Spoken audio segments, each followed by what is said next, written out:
Got some news out this morning of a big manufacturing investment in state of Virginia. Is it for lovers or Virginia's? It's for manufacturing lovers. Joining us now, Virginia Governor Glenn Youngkin and Hitachi Energy CEO Andreas Schierenbeck. Welcome, both of you gentlemen. Who wants to explain it for you? You're used to talking first. Well, so the great thing is Hitachi's been in Virginia for a long time, for 50 years. And they're making a huge investment. I'm going to let Andreas talk specifically about the investment. But it is an investment of nearly $500 million. It's going to support 825 jobs. And they've picked Virginia again. And this investment is critical for two reasons. One, they picked Virginia. And we have really become a manufacturing renaissance in the Commonwealth with pharmaceutical manufacturing, heavy manufacturing all coming to our state. But on top of that, this investment is at the heart of national security. What they make is critical to investing in our electrical grid, for supporting data center investments. And as a result, this is a cornerstone of what I believe America needs to be doing in order to compete with China and to make sure that we're at the forefront of AI, forefront of data centers, and forefront of power.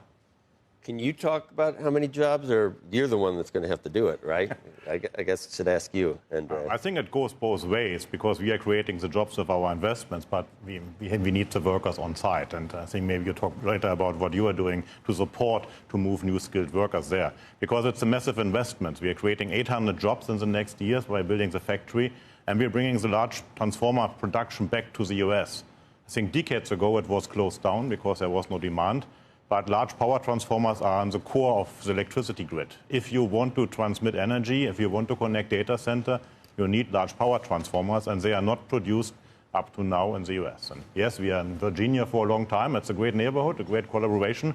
And as we have thought where to put our factory as a greenfield factory, the first one in the US, of course, it was natural to talk to the governor and say, what can we do together? Because we have the infrastructure, we have the workers here, and yeah, that's why we took the decision. When did the conversations start taking place? Was it prompted by anything that this new administration in Washington is doing, or had it started before that? I think even before that, because we were already running out of space in Virginia, because we have expanded what we have. We did a lot of brownfield investment. And then as we thought about, hey, maybe we're bringing large power transformer manufacturing back to the US, we said, look, do you have space for us? Are you willing to accommodate us? Because we have already some skilled workers there, because it's high-skilled work. It's hard to train people. It takes about 2 to 3 years for people to learn the trade, and then we hope they are staying there for very long and working in our factories, and that's the right environment. Yeah, and I started visiting with Hitachi Energy the day I was inaugurated.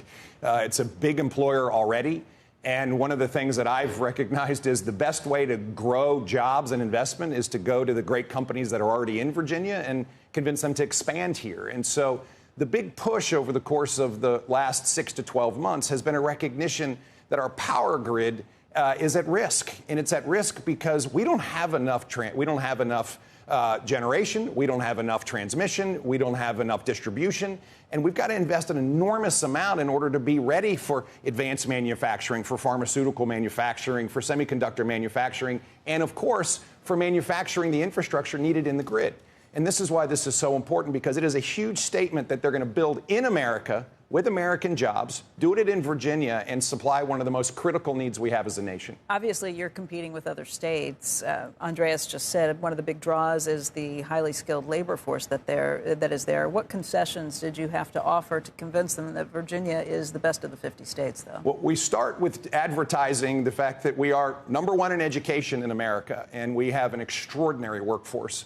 We also have over 700,000 vets in Virginia. And I will tell you, when you can keep your military heroes that are transitioning to the next stage of their career in your state, it's the best workforce in America.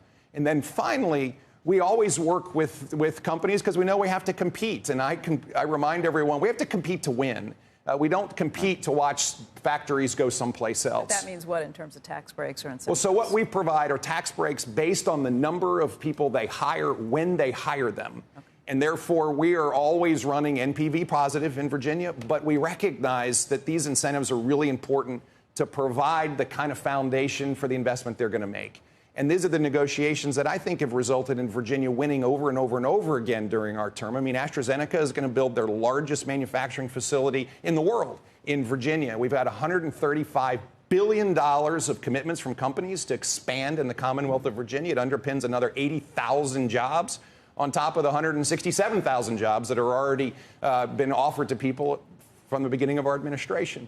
So the bottom line is business investment has to be met with a state that understands deregulation, talent, getting ready for them, shovel-ready sites, but on top of that, continuous support so that we make sure that we're doing our part so they're successful. Time flies when you're having fun.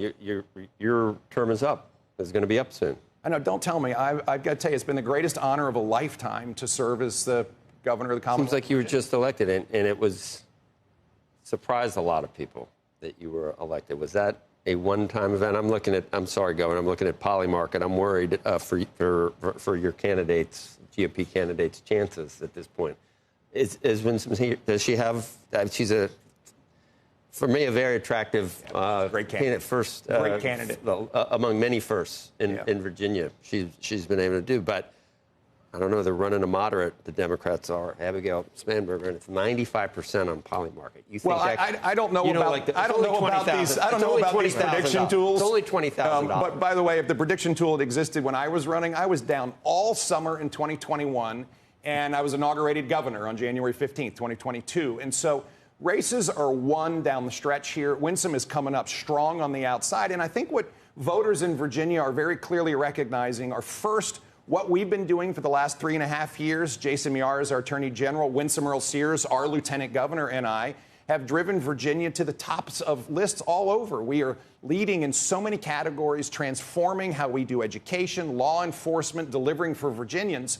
And they want that to continue. And second of all, they are seeing Abigail Spanberger for who she is. Listen, 2 weeks ago, she came out and said one of the first things she's going to do is turn Virginia into a sanctuary state. And the reality is that this is a time when we need to be standing up for law enforcement. She voted against the Laken Riley Act. She actually voted to reduce penalties for violent crimes in Washington, D.C. And we have a real clear view of who Abigail Spanberger is, not who she pretends to be. And voters are very much turning to Winsome Earle-Sears. Yeah, off camera you said she's on the wrong side of every issue. And I said, well, that works in Democratic states. I mean, you're going to win. Yeah, but what we've demonstrated is that common sense actually prevails in Virginia. We'll see. And we've demonstrated it as we govern, and we've demonstrated with great results. We look for CNBC contributors, and you are, I mean, how many boxes does he check for CNBC? How tall are you? 6'4"? That's one of our primary. 6'5"? 6'6". 6'6". Oh, my God. You know, it's a good next gig. It's a very good next gig. Well, let me put it this way. I'm going to run as hard as I can for the next 4.5 months. We've got a lot of work to do in the Commonwealth of Virginia in order to deliver on great opportunity that has presented itself. Then I'm going to take my wife on vacation because she deserves it, and then we'll sit back and decide what we do. And it's White House versus Squawk Box. That's pretty much how I think about it. Possibility down the road? As I said, we'll decide what we're going to do when we're done. Sorry, Andreas. I think. What are you going to do? Joe, you running for anything? I think so many folks in elected office spend the last year of their time in office worrying about what they're going to do next. Right. And I'm not that guy. I'm going to finish strong. We're going to support Winsome down the stretch. We got to win this election. We got to keep Virginia moving and not let it go back to where she was before I was elected. And we're going to make sure that Virginia continues to thrive. We've got great businesses that are so much betting their future on the Commonwealth of Virginia. Literally $450 million plus another 50 they invested over the last 2 years, and nearly 1,000 employees between their investments the last few years. Virginia's got to be successful because I want him to be successful. To tell you what you asked me what I'm going to do, I have to build quite a lot. With that investment, we are building the $1 billion investment in the U.S. in 2 years. And you're smart enough. We have a lot of things to do. You're smart enough to stay out of politics.